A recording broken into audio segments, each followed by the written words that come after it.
Hello नमस्कार. सारिकाच lifestyle या YouTube चॅनलवर मी सारिका तुमच्या सगळ्यांचं अगदी मनापासून स्वागत करते. आज आहे अक्षय तृतीया. तुम्हा सर्वांना अक्षय तृतीयेच्या हार्दिक आणि मंगलमय शुभेच्छा. आज आहे 19 एप्रिल 2026.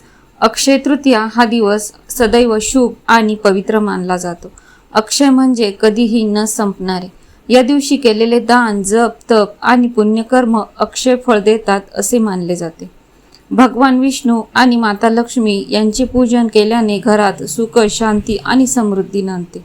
महाभारत काळात पांडवांना अक्षय पात्र याच दिवशी मिळाले असे मानले जाते, जे कधीही अन्नाने रिकामे होतच नाही. या दिवशी नवीन कार्याची सुरुवात, सोनं खरेदी, दान धर्म, सत्कर्म करणे अत्यंत शुभ मानले जाते. अधिक माहिती जाणून घेण्यासाठी हा व्हिडिओ शेवटपर्यंत पूर्ण नक्की बघा आणि कमेंट करून मला कळवा तुम्ही अक्षय तृतीया कशा पद्धतीने साजरी केली. तसेच आजच्या दिवशी तुम्हाला सोनं चांदी घेणं जर शक्य नसेल तर त्याहीपेक्षा खूप महत्त्वाच्या गोष्टी म्हणजे तुम्ही कमळगट्ट्याची माळ किंवा मणी घेऊ शकता. कवड्या, गोमती चक्र या पद्धतीने तुम्ही त्या वस्तूंची पण खरेदी करू शकता, कारण सोन्यापेक्षा जास्त महत्त्व या वस्तूंना आहे. तर तुम्ही सोनं न खरेदी करता ह्या वस्तू खरेदी करून जास्तीत जास्त सेवा करा, त्या गोष्टीचा तुम्हाला जास्तीत जास्त फायदा मिळेल.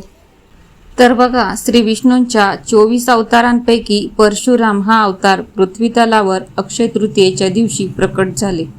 याच दिवशी वेदव्यासांनी महाभारत लेखनास प्रारंभ केला. याच दिवशी पवित्र अशी गंगा नदी स्वर्गातून पृथ्वीवर अवतरली. अक्षय तृतीयेचा हा दिवस पितृपूजनासाठीही प्रसिद्ध आहे.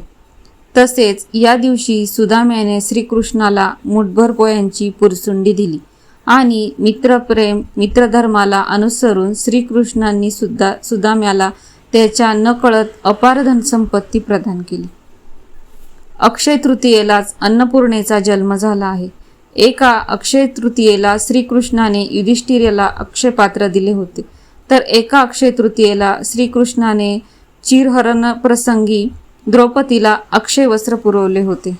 व श्री बद्रीनारायण मंदिराचे दरवाजे अक्षय तृतीयेच्या दिवशीच उघडले जातात.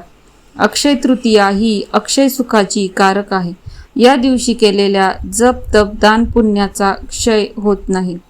पितरांचे ऋण फेडण्याचा हा दिवस आहे. या दिवशी गंगास्नान, यज्ञहोम, यवदान, यवन भक्षण करावे. पार्वती मातेचा उत्सव, सांगता समारंभ या निमित्ताने सर्व स्त्रियांनी हळदी कुंकू समारंभ आवर्जून करायचा असतो. अक्षय तृतीया निमित्त अन्नदान केल्याने नक्कीच पितरांना सद्गती प्राप्त होते. जगात सर्वश्रेष्ठ दान म्हणजे खऱ्या अर्थाने गरजू भुकेलेल्या उपाशी गरीब व्यक्तीस निरपेक्ष भावनेने मनापासून अन्नदान करणे. अक्षय तृतीयेच्या दिवशी वेदव्यासांनी महाभारत लेखनास प्रारंभ केला. अक्षय तृतीयेच्या दिवशी पंचगंगा शुद्ध दिन शुद्धी पाहण्याची आवश्यकता नाही. या दिवशी केलेल्या पुण्याचा कधीही क्षय होत नाही, हे पुण्य अक्षय राहते. अक्षय तृतीया हा दिवस श्री विष्णू पूजनाचा, श्री विष्णू नामस्मरणाचा आणि विष्णू कृपेचा दिवस आहे. या दिवशी विष्णू सहस्रनामाची अखंड आवर्तने केली जातात. वासुदेवानंद टेंबे स्वामींनी सांगून ठेवले आहे की विष्णू सहस्रनामाचे पठण केल्याने आपल्या पूर्वजांना सद्गती मिळते. आपल्या पूर्वजांना सद्गती मिळण्यासाठी अक्षय तृतीया या दिवशी इतका योग्य दिवस आहे, अन्य कोणताही दिवस नाही. अक्षय तृतीयेच्या दिवशी पाण्याने भरलेला माठ म्हणजेच कुंभ गरजू व्यक्तींना दान करावा. गरीब, अनाथ व गरजू व्यक्तींना अन्नदान करावे. अक्षय तृतीया हा सण उन्हाळ्यात येत असल्याने वृद्धाश्रम, अनाथाश्रम या ठिकाणी पंखा दान करावे. आता सर्वात महत्त्वाचे म्हणजे यावर्षी 19 एप्रिलला येणारी अक्षय तृतीया सकाळी 10:49 सुरू होत असून दुसऱ्या दिवशी 20 तारखेला सकाळी 7:26 आहे.